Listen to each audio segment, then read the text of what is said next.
Headline CPI rose 9.1% in the month, raising fears in the markets of a more aggressive pace of rate hikes from the Federal Reserve. Let's bring Yahoo Finance's Brian Cheung on this. Brian, double-barreled question. One, what drove some of these increases, and what are the implications for the Fed's next move? Yeah, so let's start off with the first bit of that. Again, if we unpack the numbers that we got about 30 minutes ago from the Bureau of Labor Statistics, you can see on a year-over-year basis, prices increased in America by 9.1%, above the street's estimates of 8.8%, so a hotter than expected report. Again, that's the hottest pace that we've seen since November of 1981. On a month-over-month basis, prices increased by 1.3%. Now, the Fed might argue, let's take a look at the core CPI, which strips out those more volatile components like, for example, food and energy. And when you take out those elements, you do see a lower inflation report of 5.9% on a year-over-year basis, 0.7% on a month-over-month basis. But of course, you're going to have a lot of Americans saying, well, food and energy are the most important parts of my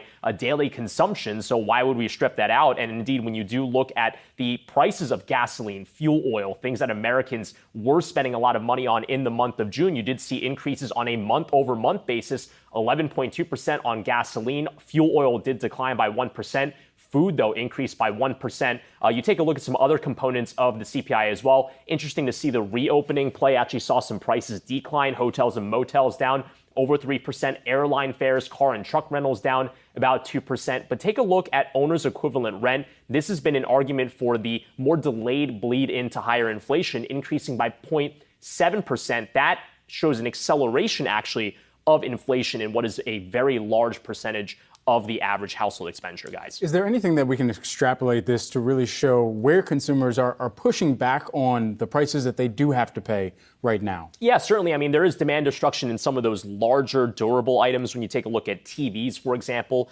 declining by 2.3% on a month-over-month basis in this report. But again, you look at that headline number, yes, you can maybe make it look a little bit better by taking a look at the core number, but it is still hot, whether or not you look at a core reading or a headline reading. So across the board, there is still a lot of demand. A lot of companies that are supplying either services or goods are continuing to raise prices as of the month of June. But keep in mind, the price declines that we saw, at least in what you see at the pump, didn't start to happen until a few weeks ago. So that really isn't reflected in this June report. That's a reason why you have some economists saying the July report could show signs of perhaps some easing. But look, from the report we got 30 minutes ago, you're not seeing that quite yet. Well, and I'm also curious, not just are we going to see some easing in gasoline itself, but then the feed through to everything else, because gasoline is a factor and oil is a factor in so many of these other costs, right? Obviously, they have implications for airline fares. They have implications for food in terms of delivering the food and the prices that are being charged. So we know we're already seeing prices at the pump go down. How quickly does that tend to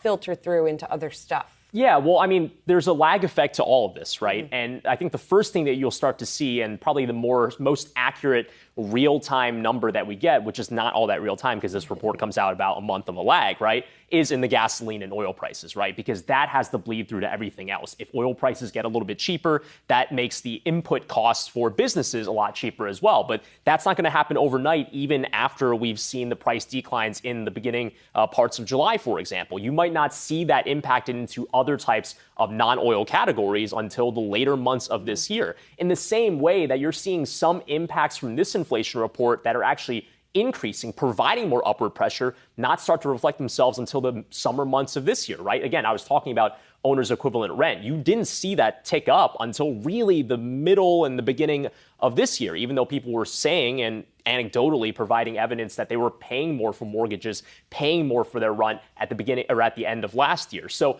again, this really paints a very difficult picture for the Federal Reserve, which gets at the second part of your question, which I totally ignored. Thanks Brian, for not forgetting. I did. And you're starting to see that the Fed is going to be under more pressure to break the credibility promise that they've already made in the last meeting when they said we're going to go by 50 or 75 basis points. You have markets now pricing in, I just checked a few minutes ago, a 30% chance of a 1% or 100 bips, as the smart people like to call it, interest rate increase at the end of this month. Again, that's doubting what the Fed has said so far.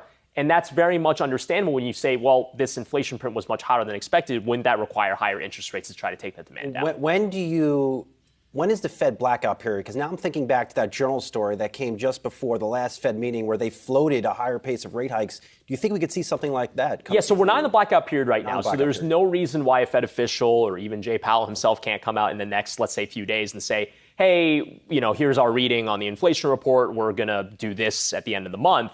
The blackout period does, however, begin at the beginning of next week because the next policy setting announcement is going to be on the 27th as scheduled. So they'll stop speaking around essentially Saturday through the 9 days after that period. Now, again, we don't have any scheduled remarks. The only other Fed governor that we're expected to hear from is from Fed Governor Chris Waller tomorrow morning.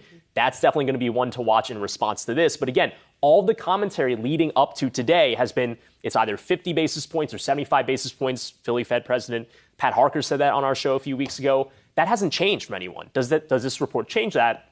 We'll have to see. And we have University of Michigan confidence on Friday, which is also going to be... That was a big part of the pivot for the June meeting. Yeah, so we'll see what that shows. Certainly. If BIPs are what the smart people are saying right now, I'm going to start using that everywhere. There you Sports go. games, Good move. Wawa, Good move. Anywhere, bars, Bips. BIPs. You guys are going to get these BIPs.